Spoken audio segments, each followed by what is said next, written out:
Dan tadi kita sudah hadir Master Inung untuk membahas sedikit banyak dasar-dasar tentang impian. Dan sekarang di sini sudah ada Mas Dian. Alhamdulillahirabbil alamin. Halo, Assalamualaikum Mas Dian. Assalamualaikum. Waalaikumsalam Waalaikumsalam. warahmatullahi wabarakatuh. Gimana kabarnya? Sehat? Kabar baik, Kak Kendi.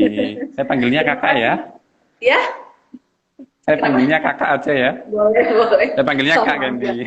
Iya. Oke, terima kasih sudah berkenan Ya, hadir di IG Live-nya Candy untuk berbagi ilmu tentang bagaimana kita menggapai impian. Dan sama-sama. itu aku beri dengan eh, kekuatan bawah sadar. Karena seringkali ini tidak disadari bahwa kekuatan alam bawah sadar adalah hal yang sangat penting untuk kita miliki ilmunya dan kita terapkan. Memang nggak bisa secepat itu ya, karena ini anggap saja seperti pembukaan atau pengantar teman-teman supaya Iya, mereka lebih paham betul. apa yang harus saya lakukan. Karena Mas Dian di sini ada Mas Reno. Reno ini juga motivator muda. Dia juga sering ngisi di Oh, salam mana-mana. kenal Mas Reno. Ah, ada Mbak Anung Akila ini Hmm. desainer fashion muslimah. Nah, ini juga Masya Allah. Terus ada yang buat ini suka buat kerajinan craft Mbak Dian dan juga Yusvita. Ya, Yusvita salam ini kenal semuanya. ada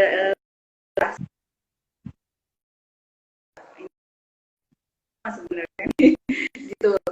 Oke, Mas Dian, mengenai impian Iya, yang tadi kita sudah iya. antara dengan law of attraction gitu ya. Jadi sejauh mana kita memprogram bawah sadar kita supaya kita ketemu nih sama impian kita yang sebenarnya. Kadang suka beda, susah bedain ini impian apa cuman keinginan aja gitu. Jadi bagaimana tuh ngeceknya? Apa bisa dengan Iya. menguatkan bawah sadar kita? Silakan. Sebelumnya kenalkan dulu teman-teman, saya Dian Pramono, background saya seorang hipnoterapis. Jadi keseharian saya memang membantu menangani klien untuk membuat mereka menjadi lebih baik lagi. Yang mengalami gangguan emosional, saya bantu. Nah, berhubungan dengan, karena saya seringnya berhubungan dengan klien-klien, saya jadi mengetahui apa sih yang menjadikan penghambat seseorang ini untuk maju atau mencapai impiannya. Gitu. Jadi gini, ketika kita memiliki yang namanya impian, cita-cita atau tujuan, kita ingin punya impian di depan sana nih. Nah, tapi kita kok jadinya berat sekali untuk mencapai impian itu. Salah satunya yang menjadikan seseorang malas atau sulit mencapai impiannya adalah masih banyaknya sampah emosi di dalam diri seseorang. Jadi Masih seperti banyaknya ini, ibaratnya gini, sampah. sampah emosi, ya betul. Jadi sederhana dulu, kita mulai dari yang sederhana dulu deh. Kalau ngomongin mengenai rezeki gitu ya, mengenai yang namanya rezeki. Ketika seseorang ini rezekinya terhambat, rezekinya terhambat, misalnya dia memiliki keinginan, saya punya cita-cita sebulan itu pengen deh punya income 5 juta saja, misalkan gitu. Tapi kenapa kok sulit sekali saya punya income sebulan 5 juta, misalkan seperti itu. Nah, apa sih yang menjadikan seseorang ini mengalami kesulitan di dalam dirinya untuk mencapai tujuannya? Padahal tujuannya sederhana nih, nggak muluk-muluk. Hanya pengen punya income 5 juta, misalkan gitu ya. Nah, setelah dalam pengamatan, karena pengalaman saya menangani klien ini tadi, salah satunya adalah adanya sampah emosi. Sampah emosi ini bisa dibilang itu adalah, kalau motivator bilang ini disebutnya mental block gitu ya, mental block. Atau ilustrasi sederhananya, kalau salah satu trainer yang mengatakan gini, rezeki itu ibaratnya seperti hujan, air bah, dibagikan rata kepada semua makhluk di dunia ini. Tapi kenapa kok ada yang dapatnya mudah, ada yang dapatnya hanya sedikit gitu kan? Pertanyaan itu. Nah, apa yang membedakan orang yang mudah mendapatkan uang tadi sama ada yang kesulitan mendapatkan uang atau keinginan hanya ingin tambah 5 juta setiap bulan gitu. Ternyata ada hijab di sininya, ada payung yang menutupinya, yang menutupi diri seorang tadi. Jadi yang seharusnya rezeki ini datang diterima oleh setiap orang, setiap makhluk, sehingga dia karena ada hijab ini tadi, dia tidak mendapatkan jatah rezekinya yang dibagikan oleh Sang Pencipta ini sangat banyak, sangat luar biasa. Nah, hijab inilah yang dikatakan sebagai mental block atau sampah emosi tadi. Nah, ketika sampah emosi ini tadi dibuang atau dihilangkan, nah, rezeki itu mudah. Ketika mencapai atau punya impian ini tadi, kayak semuanya itu mengalir dengan sangat mudah gitu. Karena ibaratnya gini, kalau kita masih punya sampah di dalam diri kita, di dalam diri seseorang gitu, kita punya impian, punya tujuan. Saya mau ke Jakarta nih. Saya sudah punya kendaraan misalkan. Kendaraan saya bagus. Saya punya kendaraan, anggap mobilnya bagus banget nih. Mobil yang mahal, Ferrari gitu. Saya sudah punya tujuan, sudah punya cita-cita nih. Saya mau ke Jakarta, tujuannya sudah jelas. Tapi ketika saya mengendarai mobil yang bagus ini, saya tidak melepaskan handrem saya. Handrem yang ada di mobil ini tetap nyantol. Gimana kira-kira ketika dari sebuah mobil kecepatan tinggi, Ya, ya. Lanjut. halo, Nah, ya, ya. Ketika kita mengendarai mobil dan handremnya ini masih nyantol, apa yang terjadi? Pasti jalan kita tidak mulus, tersendat-sendat. Mau sebagus apapun kendaraan kita, apabila kita lupa menurunkan handrem ini tadi, atau bahasa sederhananya kalau kami sebagai terapi adalah membuang sampah emosinya.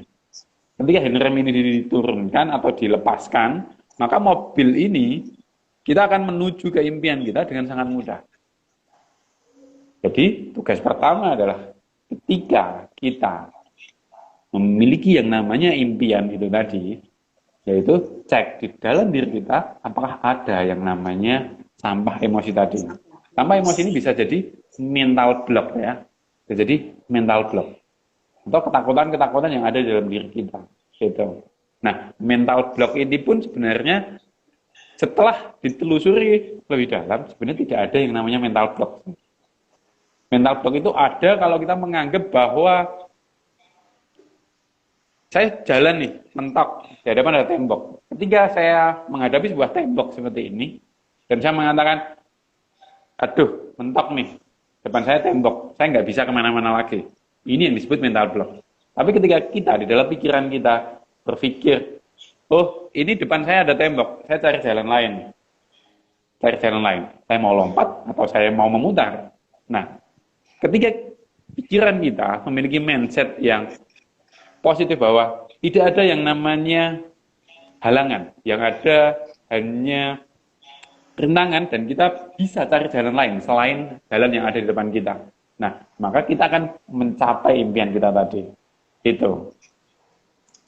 Ini Mas Gitu, Dian, Kak. yang dimaksud dengan Iya. sampah-sampah emosi itu apa sih penghalang-penghalangnya itu tadi yang membuat kita Nah, sampah emosi ini tadi bisa Apa jadi adalah sebuah trauma di masa lalu. Sebuah trauma di masa lalu. Contoh seperti ini. Contoh sederhana seperti ini.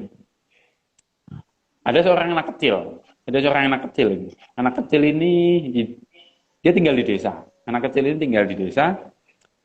Sama seperti saya juga tinggal di desa. Kalau di desa ya, bukan di kota ya. Kalau di desa, kita lewat di desa, di tengah kampung, dan lewat pakai mobil ya, lewat pakai mobil di tengah kampung, di desa. Ini kita ngomongin konteksnya di desa. Ketika kita lewat di tengah desa, kaca mobilnya kita ditutup, kita lewat di situ ada orang dan diam saja, tidak menyapa dengan bunyi klakson, tin gitu. Nah, di desa itu dianggapnya adalah sombong. Bukan di kota ya, kalau di kota, mungkin di Jakarta, di kota besar, kita lewat ya lewat aja, bodo amat kan gitu. Tapi beda ketika kita di desa. Nah, satu ketika ini ada anak kecil, dia sedang duduk dengan ayahnya. Lalu ada tetangganya yang lewat naik mobil, kebetulan tetangganya ini ketika lewat, kaca pintu mobilnya ditutup dan diam saja, tidak menyapa.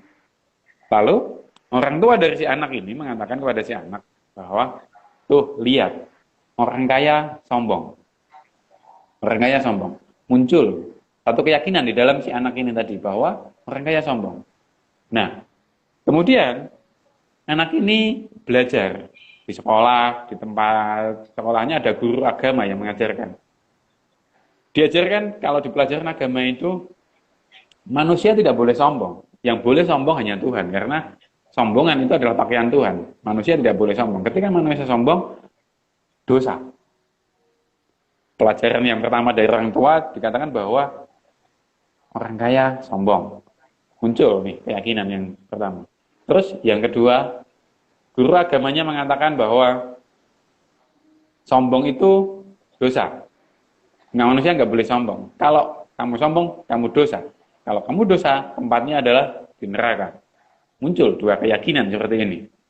Nah, anak ini tadi tumbuh semakin dewasa. Dia sekolah, kuliah, kemudian setelah selesai kuliah, anak ini merantau ke kota besar. Nah, karena dia biasa di kampung, biasa hidup sederhana, ketika dia pindah ke kota, dia melihat gedung-gedung yang megah, banyak mobil-mobil mewah, dia ketemu dengan orang-orang yang sukses, yang dikatakan sukses gitu ya, punya duit banyak dalam konteks ini. Akhirnya muncul di dalam benak anak ini bahwa saya ingin sukses, saya ingin punya penghasilan besar, saya ingin punya bisnis yang besar. Nah, anak ini tadi, ketika punya keinginan, sudah punya keinginan nih, punya cita-cita. Ketika dalam perjalanan, anak ini tadi, dia sudah membangun sebuah bisnis. Sudah hampir sukses, sudah hampir punya project misalkan. Dia sudah dapat kontrak nilainya miliaran. Tapi sebelum itu, ketika sudah mau deal, ketika dia sudah mau mencapai puncak sukses, tiba-tiba saja, entah bagaimana, tiba-tiba langsung jatuh lagi. Dan ketika jatuh, dia berusaha lagi. Ketika berusaha lagi, tiba-tiba anak ini jatuh lagi. Sampai dia bingung, kenapa ya? Kok saya setiap kali mau usaha, setiap kali sudah mau mencapai cita-cita saya, sudah mau mendapatkan apa yang saya impikan, kok tiba-tiba jatuh lagi. Nah, ternyata setelah keyakinan tadi yang menghambat, satu keyakinan bahwa orang kaya adalah sombong di dalam dirinya. Kalau dia orang kaya kalau sombong, maka dosa. Maka ketika dia ada satu bagian di dalam dirinya mengatakan bahwa saya mau sukses nih, saya mau kaya, satu bagian. Satu bagian mengatakan saya mau sukses, saya mau kaya. Tapi satu bagian lagi mengatakan bahwa kamu jangan sukses, jangan kaya. Kalau kamu kaya nanti kamu sombong. Karena kalau kamu kaya nanti kamu sombong, kamu dosa. Kalau kamu dosa, kamu masuknya di neraka. Jadi ada saling sabotase di sini. Yang satu mengatakan saya mau sukses, saya mau kaya. Satu lagi mengatakan kamu jangan jadi orang kaya. Kalau kamu kaya nanti kamu sombong. Gitu. Jadi yang dimaksud sampah emosi ini tadi adalah keyakinan-keyakinan yang tidak sesuai, keyakinan-keyakinan yang menghambat di dalam dirinya bahwa dia ketika mau mencapai sukses, kamu tidak layak untuk sukses. Gitu, Mbak Gandhi. Oke. Ini yang berarti ada di dalam sampah diri. itu, Gitu. tadi berarti sampah-sampah itu sudah tertanam sejak dulu ya, dan diyakini kebenarannya. Betul. Ya. Itu dia bawa sampai keyakinan. dewasa, mau berhasil nggak jadi-jadi karena mindsetnya sudah terpola gitu ya. Nah, itu tadi masalah pekerjaan, masalah mendapatkan uang ya. Mudah-mudahan teman-teman bisa menangkapnya. Dan saya mau menyapa dulu kalian, ada Ustazah Floria di sini, penulis buku, dan juga beliau sering ngisi kajian di mana-mana. Dan juga Mbak Liza. Selamat bergabung. Ya, sekarang kita beralih bidang ya. Misalnya begini, sejak kecil dia sudah melihat nih, ini tidak semua ya, tidak semua. Janda-janda, seorang janda, beberapa janda yang dia lihat di sekeliling tempat tinggalnya itu kebanyakan perilakunya tidak baik, gitu ya. Kemudian setelah dia dewasa, karena dia sibuk berkarir, akhirnya dia tidak bisa menikah, belum bisa menikah, sampai akhirnya karena usianya sudah cukup matang dan terlalu matang, ketika dia mau menikah, belum bisa gitu, karena yang hadir, yang mendekati dia atau dia yang mendekati itu selalu seorang janda. Jadi dia akhirnya nggak nikah-nikah, karena dia dari kecil sudah terpola seorang janda itu tidak baik, seorang janda itu begini, begitu gitu. Itu juga termasuk sampai emosi, bisa nggak kalau masuk ke Betul situ? sekali. Yang Bisa menghambat ya? jodoh seseorang bisa jadi Oke, itu. Ada trauma seperti oke. itu adalah sampah emosi. Betul. Mm-mm. Jadi Padahal tidak sampah semua emosi, janda seperti itu ya. Nah kan gitu kan betul ya. sekali. Ah, Yes, dan tidak tiap orang kaya itu sombong, bahkan kalau orang kaya itu malah betul. bisa berderma ya, misalnya seperti itu ya. Banyak yang dermawan, banyak yang Banyak baik yang hati, berderma. gitu. Betul. Ya, Karena oke. keyakinan-keyakinan ini yang ketika keyakinan itu sudah masuk ke dalam pikiran bawah sadarnya seseorang, maka itu yang dianggap benar, gitu. Ketika itu dianggap benar, maka itu yang akan mempengaruhi perilaku seseorang ini tadi, gitu. Oke. Sehingga kadang dia merasa bingung, ini kenapa ya, apa yang terjadi dalam diri saya, gitu. Karena semua program itu berjalan di pikiran bawah sadar, bukan di pikiran sadar, gitu. Sehingga pikiran sadar tidak menyadari atau tidak mengetahui bahwa ini ada apa sebenarnya dengan saya? Kenapa kok saya mengalami kesulitan di bidang ini, gitu. Begitu Kak Oke. Eni. Kak Dian, itu ada pertanyaan dari TND Craft, bagaimana cara menyingkirkan pikiran-pikiran negatif itu? Pikiran-pikiran Ya. negatif itu. Satu teknik sederhana dari NLP adalah melakukan reframing, melihat dari sisi yang lain, seperti itu. Masih saat belum ada yang paham NLP itu apa, mungkin belum ada yang paham. Oke, Ada yang belum paham. mohon maaf. Ya, NLP adalah panjang dari Neuro Linguistic Programming. Jadi, ilmu yang mempelajari mengenai pikiran perasaan manusia atau mengenai pola perilaku manusia, seperti itu. Nah, Oke. satu teknik yang digunakan di NLP untuk selalu positif dalam keseharian kita, dalam 2 kali 24 jam, 7 kali seminggu, di mana selalu positif, salah satunya adalah kita melakukan reframing atau melihat dari sudut pandang yang lainnya. Seperti itu. Contoh, ketika seorang ibu capek mengurusin anaknya, capek ketika dari bangun tidur, buka mata, sudah ngurusin anak sampai malam hari menutup mata harus ngurusin anak. Nah, ketika dia melihat, wah saya capek ini ngurusin anak-anak. Dari satu sisi, kalau kita lihat dari sisi yang lain, saya beruntung sekali bisa menjadi seorang ibu, punya anak yang lucu seperti ini, anak yang sehat. Saya sangat bersyukur sekali dititipi anugerah buah hati yang sangat lucu. Sedangkan banyak saudara-saudara kita yang lain belum diamanai dengan titipan ini. Nah, ketika kita melihat dari sisi yang lainnya, kita menjadi lebih positif seperti itu tadi, Kak. Hmm. Gitu. Oke. Ini Jadi ada yang mungkin nanya, bisa cara ngilangin saya, sampah kan? Ya, jadi mungkin bisa saya sedikit melengkapi. Jadi kalau kita melihat sesuatu, mari kita lihat dari sudut pandang yang lain. Di mana sudut pandang yang lain itu yes. lebih memberdayakan ya, lebih memberdayakan kita Betul. ya, Lebih daripada memberdayakan kita kita. terkungkung oleh pikiran-pikiran tersebut ya. Walaupun mungkin Betul pikiran sekali. negatif itu mungkin betul ya, mungkin betul. Tetapi Iya, pikiran negatif itu tidak memberdayakan. Ya, tidak memberdayakan. Betul tidak sekali. berdaya, tidak Jadi, memberdayakan gitu ya. betul. Oke. Kita cari cari sudut pandang yang memberdayakan kita. Seperti itu. Hmm. Ini tadi ada yang Oke. nanya gimana cara ngilangin sampah emosi. Hmm.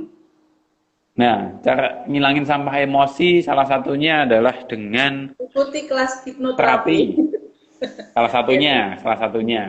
Terus yang kedua, kalau itu tidak bisa menggunakan tadi, maaf, yang pertama adalah reframing, memaknai pengalaman yang sudah lewat, itu mereframing. Yang kedua, kalau memang tidak bisa, tanpa emosinya sudah tertanam sangat dalam, bisa kita menggunakan jasa hipnoterapis profesional yang mungkin yang Anda percayai, silahkan gitu. Terus yang selain menggunakan hipnoterapi atau menggunakan jasa terapis, gimana selalu membuang sampah emosinya ini tadi, kita berlaku asertif ya untuk menjaga agar sampah emosi dalam diri kita tidak nambah.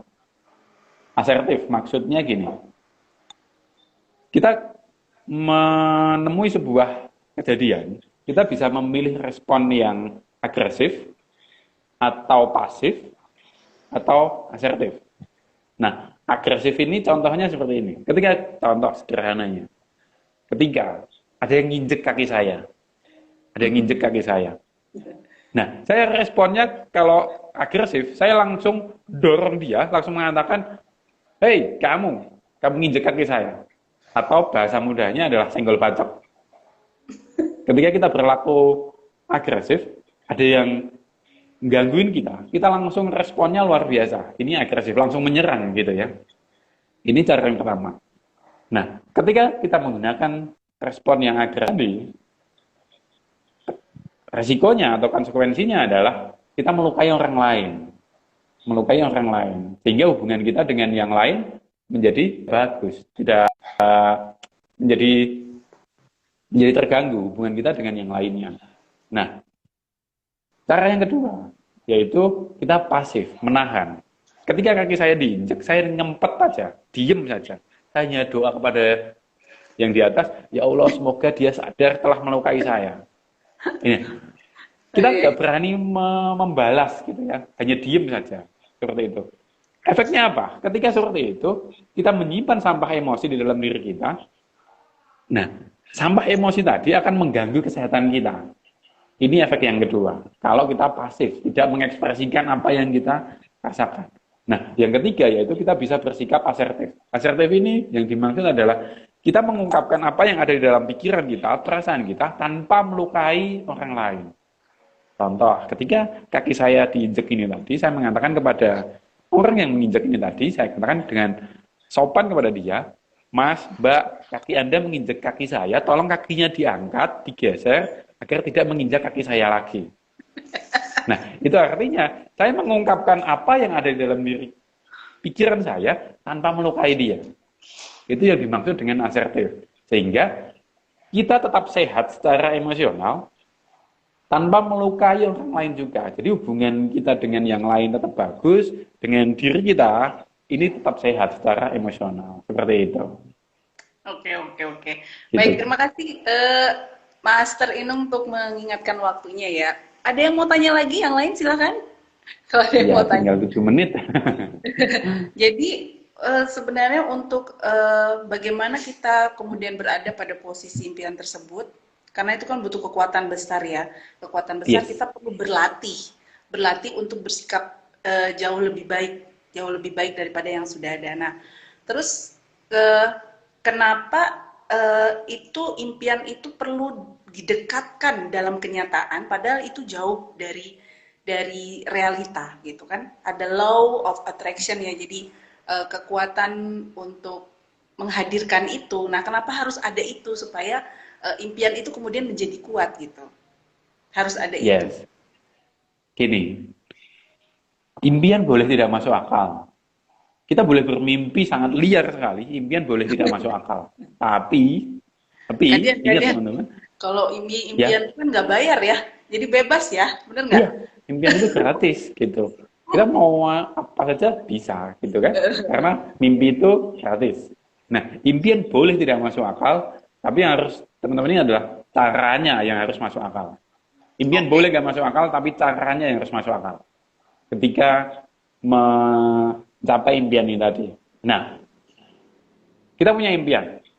Terus yang kedua, kita mencari caranya yang harus masuk akal. Betul kan? Biasanya disebutnya goal setting. Kalau ini tadi punya goal, kita lakukan goal setting. Gitu ya. Nah, kelemahannya adalah gini. Hubungannya dengan LOA ya.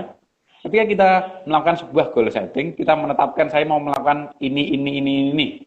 Melakukan goal setting. Yang muncul adalah mental block. Nah, ketika kita melakukan sebuah goal setting, dan yang muncul adalah mental block, solusinya apa? Solusinya adalah terapi. Terapi mental block, atau membuang sampah tadi. Ketika muncul keraguan. Kenapa? Hubungannya dengan LOA. Kalau dengan LOA, hukum alam ini akan membaca vibrasi kita. Ketika kita menetapkan sebuah goal, dan kita melakukan goal setting, dan ketika menyusun goal setting ini muncul sebuah keraguan, maka hukum alam ini tadi, LOA ini tadi akan menghambat atau tidak mendukung. Solusinya adalah dengan terapi kalau ini. Nah, Kalau memahami loa dengan baik, nanti kami akan ajarkan ketika di kelas itu seperti ini. Oh ya, ngomong-ngomong, nanti suatu ketika akan ada kelas ya, saya bersama Mas Reno. Gini, kalau kami akan membaliknya, sudah tidak akan melakukan goal setting dulu. Punya impian, wajib, tapi tidak akan melakukan goal setting dulu. Apa yang akan dilakukan? Seperti yang disampaikan oleh Mas Reno tadi adalah, kita menyampaikannya kepada Tuhan. Kita menyampaikannya kepada Allah. Ketika kita menyampaikan kepada Sang Pencipta, ya Allah ya Tuhan, saya punya cita-cita, saya punya impian ini. Apa yang harus saya lakukan untuk mencapai impian saya ini? Nah, ketika kita sudah berdoa, memasrahkan impian kita kepada yang di atas, maka muncul inspirasi di dalam diri kita. Muncul inspirasi, oh yang harus dilakukan adalah ini, mulai darinya ini. Nah, kita menyusun strategi, menyusun rencana itu dimulai dari mendengarkan inspirasi dari Tuhan tadi. Kalau sebelumnya kita mengandalkan bahwa kita punya cita-cita, kita menyusun goal setting, apa yang harus dilakukan A, B, C, D, biasanya kan gitu. Nah, sekarang dibalik. Kita punya impian dulu, kita pasrahkan kepada yang di atas, setelah dipasrahkan yang di atas, kita meminta, ya Allah, apa yang harus saya lakukan untuk mencapai cita-cita saya ini? Maka ketika kita memasarkan seperti itu, akan muncul inspirasi dalam diri kita. Akan muncul semacam ide. Saya harus ketemu ini, saya harus melakukan ini dulu, saya harus ketemu ini dulu. Nah, ketika muncul inspirasi seperti itu, kita lakukan, action kita berdasarkan inspirasi tersebut. Nah, ketika kita action berdasarkan inspirasi ini tadi, maka law of attraction ini tadi akan mendukung cita-cita kita. Sehingga ketika kita action berdasarkan inspirasi ini tadi, hukum alam ini akan mendukung kita untuk mencapai impian kita ini dengan sangat mudah. Gitu. Hubungannya dengan loa adalah itu. Loa ini mengatakan apa yang kita pikirkan dan rasakan dengan dominan, maka semesta akan menghadirkannya kepada kita. Ingat, tidak ada kata negatif dan positif, hanya yang dominan, yang kita pikirkan dan kita rasakan, maka itu akan muncul di dalam diri kita. Yang akan menjadi pengalaman dalam diri kita. Begitu, Kak Kenny. Oke, baik. Waktu juga udah sangat terbatas, jadi mungkin saya hanya menyimpulkan sedikit ya. Jadi IG Live ini hanya sebagai pembuka atau pengantar. Nanti pada kenyataannya kita akan bertemu di kelas dengan para master-master hebat ya, yang akan mengantarkan kita kepada kesuksesan. Jadi impian itu adalah sebuah kekuatan hidup kita. Jadi kita kalau nggak punya impian, kita tidak bisa hidup, gitu ya. Gunakan impian sebagai kekuatan dalam kehidupan Anda melalui pikiran-pikiran yang baik dan membuang hal-hal yang negatif, membuang semua emosi-emosi negatif yang ada diri kita, berganti menjadi kata-kata yang lebih memberdayakan. Ketika posisi kata-kata memberdayakan sudah didapatkan, maka terjadilah hukum tarik-menarik, law of attraction, di mana hal-hal yang memberdayakan itu akan membuat semesta menghantarkan atas apa-apa yang kita pikirkan untuk menuju impian kita. Ingat, itu tidak akan terjadi kalau kita masih punya sampah emosi. Nah, gimana cara kita untuk menghapuskan sampah emosi? Nanti di kelas lain kita akan jumpa lagi gitu ya. Yang jelas, kekuatan impian adalah kekuatan kita untuk hidup. Ya gitu sahabat-sahabat semua, kekuatan impian adalah kekuatan kita untuk hidup, membahagiakan orang-orang yang kita cintai, gitu ya. Oke, Kak Dian, terima kasih banyak untuk kehadirannya. Terima kasih banyak, terima kasih semua kawan-kawan. Kita bikin kelas karena mudah-mudahan new normal ini sudah bisa mengkondisikan semuanya ya. Oke, yes. Mas Rino, sampai ketemu lagi teman-teman. Ya, Mbak Anung, Ustazah Floria, ada Umi Nana, ada Mas Mai Maulana, ada Mbak Dian, kemudian ada Teh Yusvita, mohon maaf nanti saya telepon ya, ada Mbak Nining, ada TN Krif dan semuanya yang ada di sini, Mbak Danar, kemudian Mas Reno dan juga Mbak Anung, Ustazah Floria dan semuanya yang ada di sini. Terima kasih semuanya. Allah bersama orang-orang yang berpikir positif karena Allah Hmm. berdasarkan prasangka hambanya. Mohon maaf jika ada kekurangan. Terima kasih untuk semuanya. Wassalamualaikum warahmatullahi wabarakatuh. Waalaikumsalam warahmatullahi wabarakatuh. Sampai ketemu lagi.